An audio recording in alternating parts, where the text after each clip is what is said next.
Hola amigos, este trimestre vamos a aprender juntos a ir descifrando los pactos. El tema de esta semana es el pacto eterno. Y esto es Enfoque Joven 323.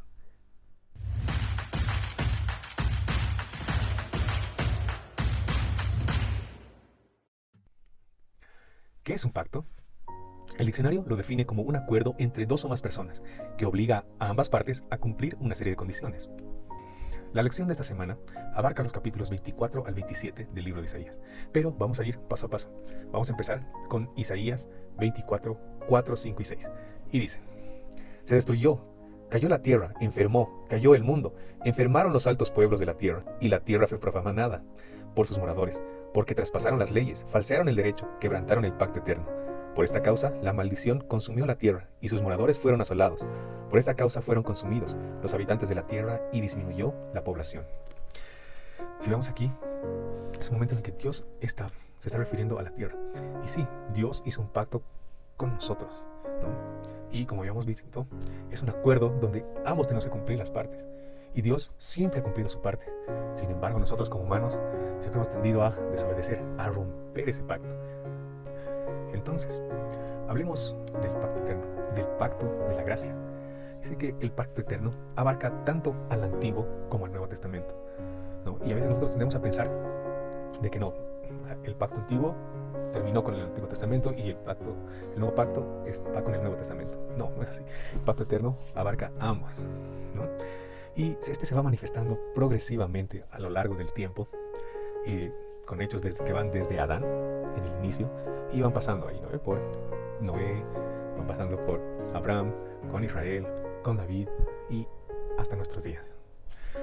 Este pacto tiene un propósito, ¿no? Y cada pacto que se hizo a lo largo de la Biblia es un convenio entre Dios y nosotros. Es un convenio donde se va explicando poco a poco y más detalladamente el plan de salvación que Dios tenía para con nosotros.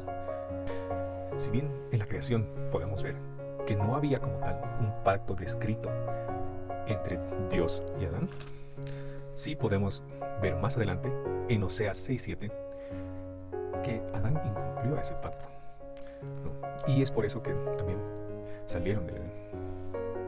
Ahora vamos a concentrarnos en un versículo clave, Génesis 3:15. Y vamos a leer, dice: Pondré enemistad entre ti y la mujer, y entre tu simiente y la simiente suya. Esta te herirá en la cabeza, y tú la herirás en el talón. A pesar de que Adán y Eva habían pecado, ¿no? Porque es el pecado el que hizo que se rompa el pacto, Dios ya tenía un plan de salvación para la humanidad. Era tanto el amor por nosotros que Él ya tenía algo planeado, ¿no? Y en este versículo, en Génesis 3:15, nos revela que iba a haber un momento en que la simiente de Eva iba a hacer desaparecer todo esto. Más adelante, vemos a Noé y su familia. Sabemos cuánta era la maldad en el mundo. Y aún así, Dios decidió apostar por la humanidad. Decidió decir: el plan continúa, el plan sigue. No me voy a dar por vencido con la humanidad, ¿no? Y hizo un pacto perpetuo con nosotros. Ese lo podemos encontrar en Génesis 9:16. Y todos lo conocemos porque lo podemos ver hasta ahora, ¿no? Y dice: Estará el arco en las nubes, lo veré y me acordaré del pacto perpetuo entre Dios y todo ser viviente, con todo lo que tiene vida sobre la tierra. Y ese recordatorio del pacto es el arco iris. Continuando un poco más adelante, el pacto con Abraham lo podemos encontrar en los capítulos 15 y 17 de Génesis, ¿no? Que nos hablan acerca de una promesa que Dios le hizo a Abraham, acerca de no solamente un hijo, sino que sería padre de muchas naciones, ¿no? Este pacto se centra en la promesa, en que Abraham engendraría un hijo, daría cumplimiento a ese pacto que vino mucho más atrás, ¿no? Desde Eva, donde dice que su simiente haría que desaparezca todo el pecado. Abraham creyó en esta promesa de Dios y se lo consideró como un hombre justo ante Dios. Si vamos a ir un poco más adelante, vamos a encontrar el pacto con Israel, ¿no? Los descendientes de Abraham, ahí tenemos a Isaac, tenemos a Jacob, que es cierto, en un momento cambió su nombre a Israel. Sabemos que tuvo 12 hijos y de ahí salieron las 12 tribus. Y bueno, estos fueron trasladados a Egipto y fueron esclavizados. Y esto pasó durante aproximadamente 400 años. Aún así, Dios los liberó de Egipto. Y ahí se menciona el pacto mosaico, ¿no? Dice, ¿por qué? Porque Moisés lo recibió oficialmente. La característica más conocida o lo más relevante de todo esto es que en este pacto están los 10 mandamientos, que estos mostraban formas prácticas en que el pueblo del pacto eterno debía actuar por amor a Dios y a los demás. Y es en este punto en el que yo te pregunto, ¿cómo es que tú ves los 10 mandamientos?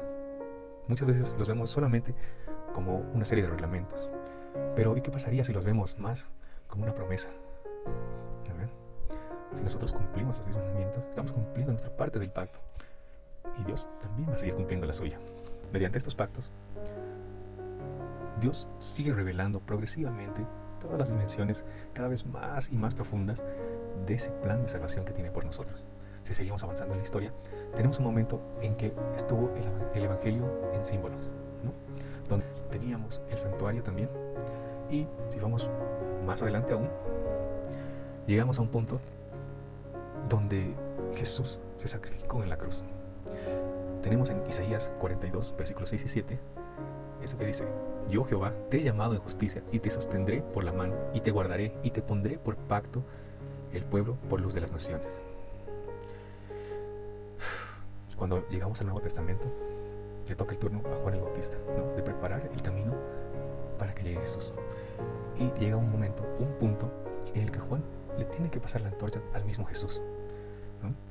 ¿Y quién era Jesús? Jesús era el Cordero de Dios, ese que quita el pecado del mundo, ¿no? Esa referencia está en Juan 1:29. Y ahora que Jesús ha llegado, que el Mesías ha llegado, ¿será que termina el pacto? Jesús más bien es el cumplimiento de parte de este pacto. ¿Por qué? Porque Jesús es la simiente desde Adán, ¿no? Que se había prometido en Génesis 3:15. Es esa promesa que se le había dado a Abraham, esa promesa que se le había dado que iba a salir del linaje de David. Es ese cordero que simbolizaba el sacrificio continuo en el santuario. Y también es nuestro sumo sacerdote y mediador entre Dios y cada uno de nosotros. Este evangelio, revelado a lo largo de diferentes pactos que hemos ido mencionando, finalmente llegaban a la liberación.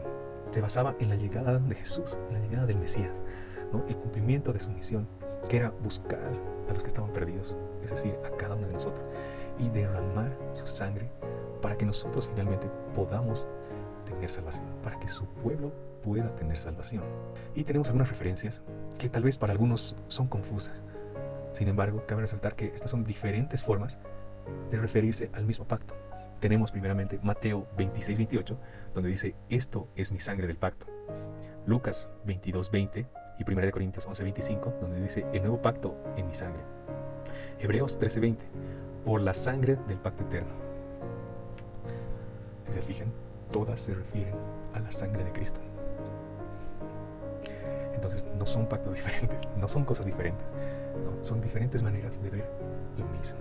Esto revelan un mismo evangelio que podemos encontrar en Apocalipsis 14:6. No obstante, es cierto, podemos hablar en sí de dos pactos aquí, ¿no? Tal vez conocidos como un pacto antiguo y un pacto nuevo. ¿Y esto por qué?